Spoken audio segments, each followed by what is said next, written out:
Chapter 4. The Envoys. Sprout's soul-rending cry flooded the man-made cavern of the department store. She scampered into a darkened corner, fetal position tightening, a cocoon of refuge against the brutality of reality. "Well then, what have we here?" boomed a diminutive figure, shaking the curls of his wildly tamed, dark flaxen hair from his piercing green eyes. "We were promised treasures, my love," cooed a beautiful, supple woman who appeared little more than a teen to the untrained eye. Robert's discerning gaze, however, knew better as it fell on her posture, the sword hanging with such ease at her waist, and the malice of her countenance. "It seems we were fed lies," the dwarf said, scratching at the trim stubble coating his jaw. "Gods, it boils the blood to be served such treachery. Is there no respect these days?" the woman mused while she stretched, drawing her long blonde hair out and fiddling with one of many braids. "Evidently, else our deeds would speak enough for themselves. I understand trials are the worth of the less evolved, but this? Who the hell are you?" Harley advanced a cautious step. She, too, was far from duped by such a deceptive-looking pair, and the speed and ruthlessness with which they disposed of poor Scott and Gary enforced that concern beyond measure. The woman settled her incredulous gaze on Harley, lapis-hued eyes glimmering with power. "Miles, darling, why does it speak?" Her shorter companion clutched her elegant hand between his stubby digits and planted a tender kiss. "You expect them all to be so demure as those we've tasted since reaching these shores? Oh, my love, how your hopefulness surprises me still." He kissed her hand again. "Where would I be without you?" "Decayed in a wretched coffin. Food for the maggots, darling." Miles gave a wicked grin as he surveyed the apprehensive hunters. "And the world would suffer such anguish for my absence." There was no real arrogance to his tone, rather a curious sincerity. "You two finished?" Robert reached for an arrow and squeezed his bow, applying pressure to hidden buttons. The actions and minute clicks did not escape Miles.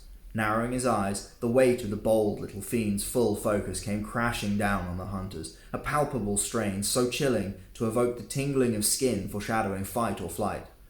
The ever-prepared hunters tensed, alert for the swiftest of shifts. "I know you," Miles said, hands clasped behind his back, eyes darting between the department store's lashings of collected and trashed comfort and the hunters as he ambled towards the fledgling vampire girl, whose demeanour remained unsettled, timid as she cowered in the shadow of her human shield. His blonde companion drew in a sharp gasp as she circled the hunters with Miles. "Oh, by the unending glory of the Aesir, you're right, my love!" Her melodious voice carried only the twinge of an accent, but coupled with her words set the cogs of Robert's analytical mind whirring. "Tell me," he probed, "why is it you guys can never seem to let go of the age you were born to? You know, clothes-wise, for one. There's always this," he waved a dismissive hand, scrunching his nose, "air of where you came from. Take the Princess of the North here." Harley shot him a sideways glance. She was less than a fan of his sneakier tactics. "You are the hunters I've heard so much about, are you not?" Miles pressed. He reached the fledgling and prized her grip from Yon, who teetered on the brink of consciousness. "Come now, child, release him. You've nothing left to fear from the humans." "Is that what you think?" flared Harley, receiving a pointed glare from Robert which screamed caution.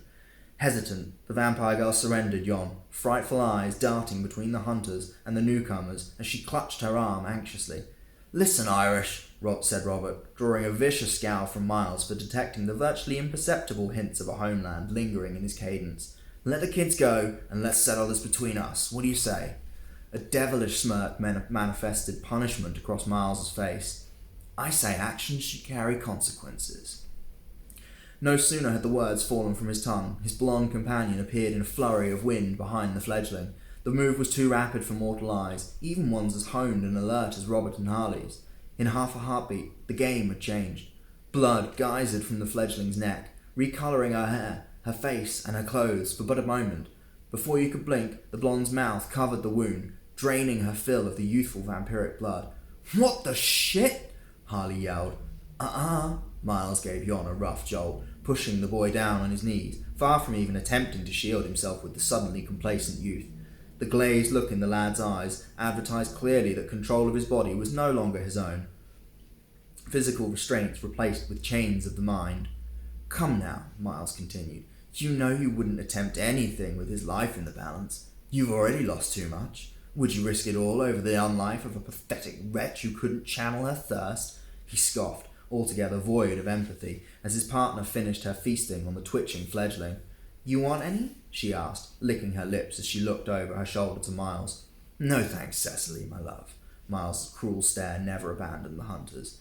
Cecily lit up with a malicious, elated grin, then tore the young girl's head from her shoulders in one grand motion. She smacked her lips, savouring the last splashes of blood as the fledgling's immolating body, already reducing to bones, collapsed beside her. Fucking savages, Robert said, knuckles whitening as his bow grip tightened. Vulgarity from the damned, how quaint. Miles drew in a long whiff of the air. And yet now I am certain beyond any doubt, you are the keepers of the flame, aren't you? The mortals who guard the secrets of Prometheus? Robert cast his wife an anxious glance. How sweet, the paralysis of fear, crooned Cecily, running her fingers through Yon's thick chestnut mane. The scent is enchanting. Can't move, can't act, she chortled. And you label such emotions as cherished, a part of your precious humanity? Quaint indeed. Screw you, Harley fumed. Robbie, stick an arrow in this bitch. Miles cackled. My dear, he won't risk such an act. See it in his eyes. See what watching another odious child lose his life would do to your man. With each word, Miles's face became ever more animated with perverse glee. Tell me, Hunter, can your spirit handle such pressure? Would you need another crushing blow? Your wife, perhaps? Cecily licked her fangs, resting her palm on Yon's shoulder, hunger flaring in her eyes, yet her impulses under concerning discipline. Threaten her again and you'll see exactly what my spirit is capable of, bitch. Dear boy, watch your tongue. We only require one of you, Miles hissed, dripping venom. For I'm certain you both know the secret we so desire. You are a gallant protector, little man, Harley chided. The ice which formed on Cecily's face presented a more alarming sight than either hunter had faced since encountering the infamous vampire queen, Lucia, and her devout warriors. Cecily advanced a delicate step, eyes narrowing as her gaze bore through the hunters. Child, I have seen more battles in half my time on this world than most could fathom. I stood a Valkyrie with the sword and shield upon the plains before the old gods were confined to the pages of your falsified history. I fought, fucked, and sacrificed in the name of Grimnir. My cry has carried the strength of the thunder gods since before your world ever existed in the outlandish fantasies of man. I smell the magic of my home clinging to you like the vilest perversion. You presume my gods would keep you safe? That they would hide you from me? Ha! Does your arrogance know no bounds? I am their agent, silly mortal. Know your place before me. On your knees, Miles added. In your dreams, parasite, said Harley. Miles chuckled. I rather like this one. She breathes fire. Cecily's lustful stare remained on Robert. Miles noticed. It appears the lady favours you, Hunter, he said, tone betraying the perils inherent in being favoured by either of these two. Miles gave a merry sigh. No matter, though, I suppose. You would fight by each other's side until the very last, that much is clear. It doesn't take a mind half as powerful as mine to deduce it. He glanced at Cecily. Or to recognise mirroring devotion. There's no convincing you, I'm well aware. So what say we dispense with the pleasantries, shall we?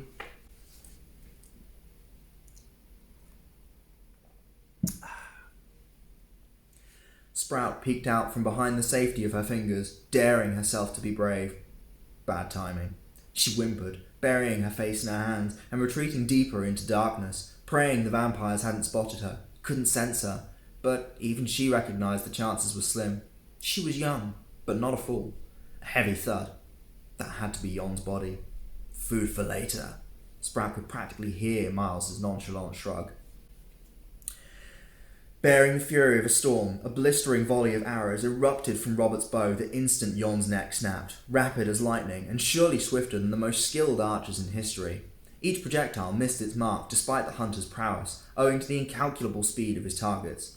Miles caught one arrow mid-air as he skirted its trajectory, snapped it in two, and hurled the blinking head far from harm. Laughter overcame the fiend as the arrowhead detonated in a remarkably well-contained ball of devastation, one explosion in a short symphony. His hand moved quicker than the hunters could follow, returning the broken arrow haft with a sharp flick. The dart buried itself in Robert's thigh, piercing unguarded flesh and advertising the dwarf's extraordinary accuracy. "Cute," Cecily smirked as the pair advanced. Projecting a formidable roar, Harley directed her sword where her gut guided her. She well knew already there was little hope of tracking the movements of these two with the eyes. No, this would be a battle of instinct. Cecily appeared where expected, caught the blade between her palms, and grinned. "You'll have to do better than that," she teased. Braced though she was for the counter, the vigour with which Cecily cast Harley aside, using her own weapon, was staggering. The huntress flew to the ground, skidding a few feet and colliding with a storage unit. To underestimate your opponent is to invite death. Robert didn't think he had miscalculated his diminutive enemy, but he realised the second he withdrew his own broken arrow from his leg, he was mistaken. Embodying the savagery of a wildcat, Miles unleashed his fury on the hunter before Robert had regained half a position. The fiend's stature afforded him no concern against his Goliath, rather aided his wildly unusual, fluid attack style, an untraceable, dizzying flurry delivered by the agile might of a sentient tempest. Years of experience, however, can sharpen a man's resolve to deadly refinement, and few mortals alive boasted more expertise than Robert Frost. Injuries mounting, severity increasing, his efforts remained fixed on a solution. The hunter weathered another barrage of diamond-edged nails, controlling his breathing, focusing his senses, the faint, almost woody odour of the bloodsucker, the disruptions his rapid movements caused in the air, the soft scuff of his shoes, landing, redirecting his path between attacks, and, most critically, his own instincts. Miles drew blood across Robert's cheek, then carved a gash into the casing of his bracer. In the battleground of his mind, Robert connected the in and out strikes of the bloodsucker to that of a vulture's modus operandi, and a piece of the fiend's advantage evaporated. Observations sinking into rhythm, Robert drew his bladed bow about himself in his first successful defence, blocking most of the next attack. Miles dropped to the ground, his dark, tailor-fit long coat billowing, animated by a gust as he touched down. Robert's gaze lifted above the vampire, perplexity clear as he pondered where Miles's chaotic trajectory had guided him during the onslaught so that he might drop in such an ostentatious manner before him. "You got some moves, little man," huffed Robert, regaining himself in the brief reprieve. "I'll give you that." Miles lifted his downcast eyes, revelling in the spectacle of his own performance, and rose dramatically to his full sub-5-foot stature. "My dear fellow, I am many things. I am a dwarf. I am a child of the night. I am an exquisite lover." He directed his eyes to his beloved, torturing the skilled huntress with a bait-and-counter routine Harley could neither outpace nor find an answer to. "But I am not a little man," he snarled. "Man implies human, and I am so much more. Now a little vampire I could forgive. After all, that is the truth."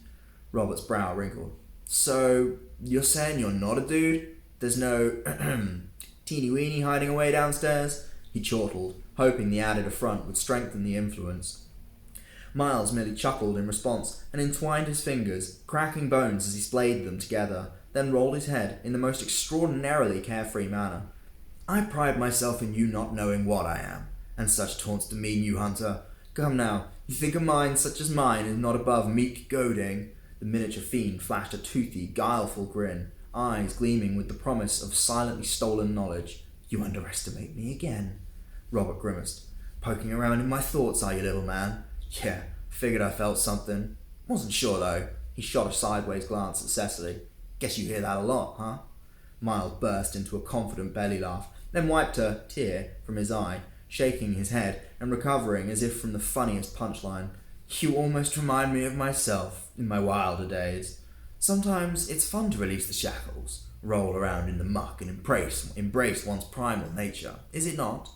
Robert's high alert had remained vigilant throughout the surprising reprieve. He had wondered why the vampire dwarf would be so willing to give him breathing space while attempting to goad the fiend, and his mind could only summon the worst of the imaginable in answer. His fears proved accurate. Despite the charms and alchemy the couple used to aid their efforts in battling the stronger undead, even with the razor-edge honing of his skills and senses to the peak of physical ability, even as focused and primed as he was, with instincts and eyes, Robert didn't see Miles coming. "Robbie!" Harley cried, seeing her husband wiped off the ground, legs swept out from under him. Cecily grinned, relishing the sight of her bleeding, bruised, wheezing opponent, and the torment of heartfelt fear racking her. Too bad. She tapped her pale fingers at the hilt of her sword, still hanging from her casually swaying waist, unused. I had hoped the hunk would be the one to survive. You're fucking sick, you know that? Harley spat, wiping a smear of blood from her lip with the back of her hand. Cecily gave a merry sigh and twirled as though caught in a princess's dream. Not for 1,100 years, she giggled, arms extended. The magnitude of the words widened Harley's eyes. Fuck me. A mask of entertainment blended Cecily's youthful charms with sultry undertones. The sinister glint in her eyes sealed the unique package with the dichotomized promises of fatality and immortality, devilishly suggesting both, while offering no hint towards either. It's been so long since a woman asked that of me. She ran her fingertips down her smooth cheek, eyes fixated on Harley's. Is that what you want? Harley could feel the vampire's will attacking her mind, invisible roots seeking purchase, hunting more than knowledge, demanding compliance. Her grimace became a strained smile as she shook her head, hoping the awkward, forceful motion would help dispel Cecily's talons. That crap doesn't work on me, Harley growled in defiance, flexing her grip on the sword. Cecily adjusted her position, still one of comfort, weapon sheathed. You've been trained well. Talric, was it? Screw you! Yes, he and I had the pleasure once, many, many moons ago. Go to hell! Harley's outburst shook loose the final strands of Cecily's intrusion and attempt to dominate. She staggered a pace, brow creased by the toll of the mental exertion. Cecily chuckled. Honestly, I'm impressed. She glanced over to her paramour's conflict, and a warm smile brightened her ever-contrasting features. But I think it's time we end this now. Don't you agree? The Valkyrie vampire princess finally drew her sword, a blade the likes of which hadn't been forged for battle in centuries. Simple, deadly elegance. After all, your boy is so much more delicious, and you'd be far too like to try and steal my thunder.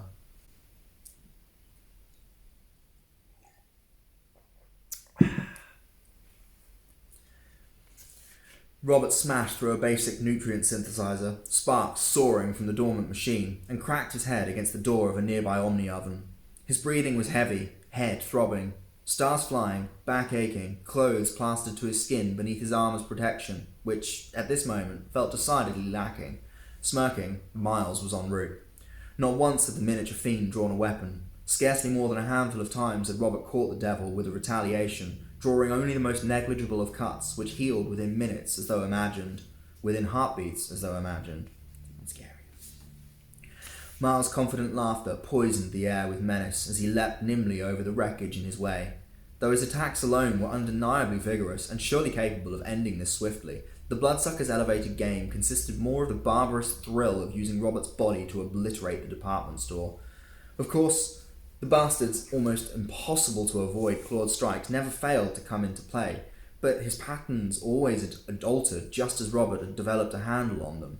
He seemed to use them only now as diversions, throwing the hunter off balance and redirecting his impetus with added vampiric strength. If he wasn't battling a genuine fear for his life, Robert would have found much impressive about the attack style, perhaps even yearned to study and implement strategies, but such notions were a distant echo now in the hunter's mind. Even in the battle, which changed everything, the melee which showed him the broader truth of vampires, that not all stood as monsters, he had not feared for his life like this. In that skirmish, they'd had backup.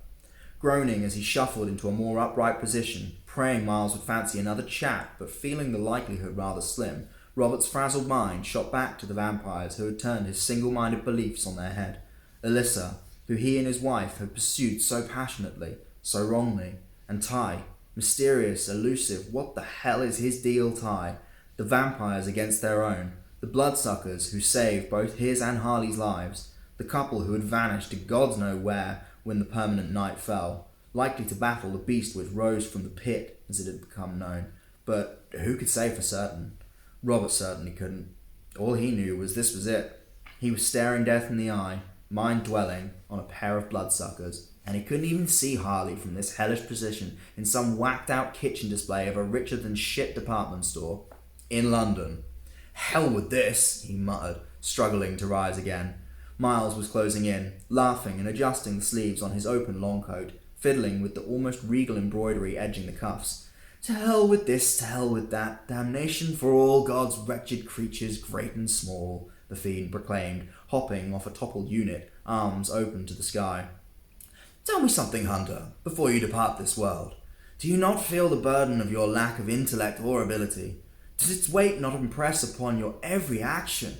Can you not feel your burning hopelessness as blah, blah, blah? Robert interrupted, making his way to his knees and holding Miles' glare with defiance despite the blood trickling over his eye, down his cheek, the coppery tang of it lingering on his lip. Jesus, do you ever shut up? Miles' fist struck hard and swift. Robert chuckled, spat blood, and met the fiend's eyes, staring back at him not 2 inches from his face, a perfect height match, the mighty Hunter on his knees, the dwarf standing strong, primed for the killing blow. It's like you don't even hear yourself, Robert chided with a pained snigger.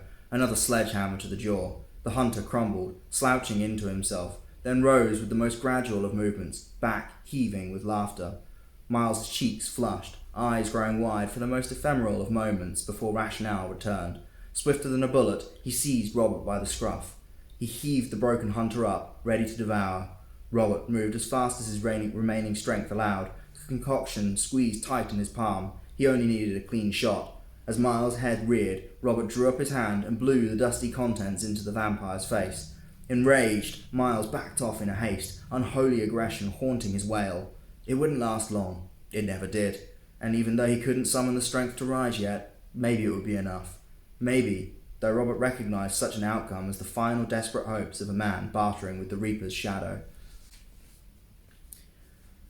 Cecily spared a glimpse for Miles, but her attention promptly returned to the wounded huntress. You call that love? Harley mocked, backing away, limping, struggling in vain not to support her sword arm, blinking through a trickle of blood from a gash from her forehead. She gestured with a nod, catching her breath. He could be dying. Cecily smirked, tiptoeing closer like a mischievous girl at play, revelling in the pleasure of her games. She tapped a finger to her temple. We are as one, young one. I would know if... Cecily's eyes widened. She whirled around, fangs bared, hissing as a wild animal, and flew across the room, hurled aside by the inexorable force of the invisible.